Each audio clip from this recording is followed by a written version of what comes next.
गडचिरोली जिल्ह्यात मुख्यमंत्र्यांकडून विविध विकास कामांचं लोकार्पण। माओवाद्यांच्या बालेकिल्ल्यात 32 किलोमीटर रस्ता, एसटी बस सुरू। मुख्यमंत्र्यांनीही केला बसनं प्रवास।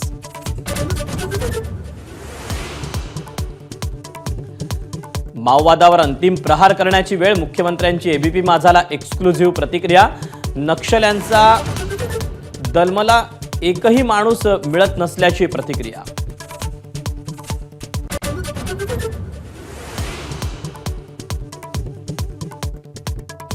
संतोष देशमुख हत्याप्रकरणी गावकऱ्यांचं जलसमाधी आंदोलन मागे, तपासासाठी 10 दिवसांचा वेळ देण्याचं एसपींचं आवाहन। शब्द न पाळल्यास पुन्हा आंदोलनाचा ग्रामस्थांचा इशारा।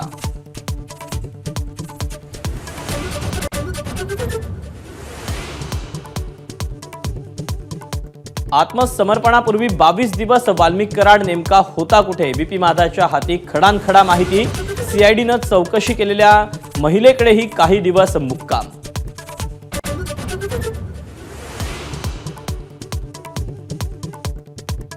वाल्मिक कराडच्या आत्मसमर्पणानंतर धनंजय मुंडेंबाबत अजित पवार काय भूमिका घेणार याकडे लक्ष। मुंडेंवर होणाऱ्या आरोपांवर अजित पवारांच्या उत्तराची प्रतीक्षा।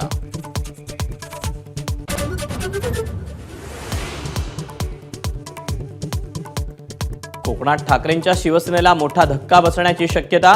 माजी आमदार राजन साळवी पक्षाला रामराम करण्याच्या तयारीत। साळवी महिनाभरात निर्णय घेणार असल्याची चर्चा।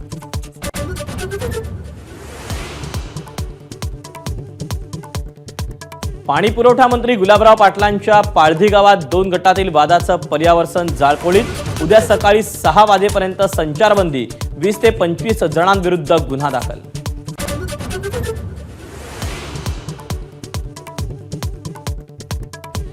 मंत्रालयात गर्दी कमी करण्यासाठी नव्या एफआयआर तंत्रज्ञानाचा वापर।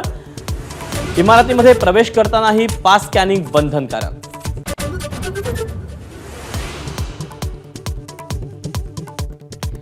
मुंबई दहशतवादी हल्ल्याचा मास्टरमाइंड तहव्वूर राणाला भारतात आणण्याचा मार्ग मोकळा। अमेरिकेतल्या कोर्टाची प्रत्यार्पणाला मंजुरी।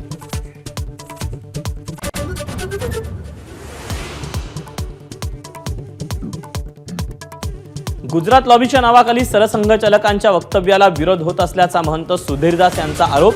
संघ आणि भाजप यांच्यात दरी निर्माण करण्याचा प्रयत्न होत असल्याची ही टीका।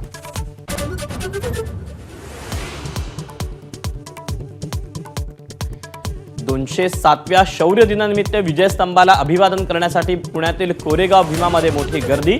पोलिसांचा कडेकोट बंदोबस्त।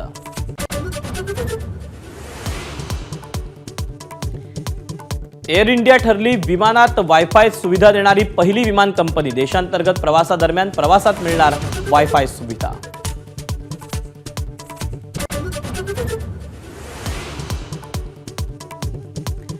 राज्यभरात सलून आणि ब्युटी पार्लरच्या दरात 20 ते 30% वाढ। सलून ब्युटी पार्लर संघटनेचा निर्णय। ग्रामीण आणि शहरी भागातील सुविधांनुसार दरवाढ।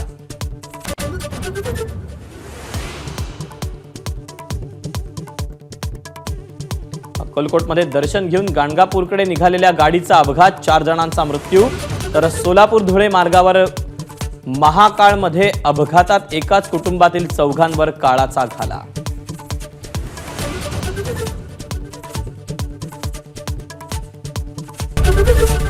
एबीपी माझा, उघडा डोळे बघा नीट।